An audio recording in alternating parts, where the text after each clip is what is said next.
Hello everyone, তোমরা সবাই কেমন আছো? আশা করি ভালো আছো। তো আজকে চলে আসলাম তোমাদের সামনে আমি রেডিমেড ফুচকা নিয়ে। তো এটাই আজকে তোমাদের বানিয়ে দেখাবো। যারা যারা ফুচকা পছন্দ করো, যাদের যাদের ফুচকা দেখলে জিভে জল আসে, তারা সামনে একটা বালতি নিয়ে বসো। তো এটার দাম নিয়েছে 25 টাকা। এটা আমি পাশের একটা দোকান থেকে নিয়ে এসেছি।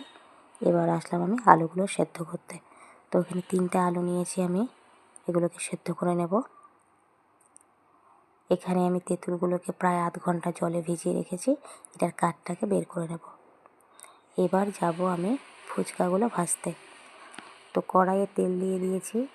তেলটা ভালো মতো গরম হয়ে গেলে তারপর আমি ফুচকাগুলো দিয়ে দেবো।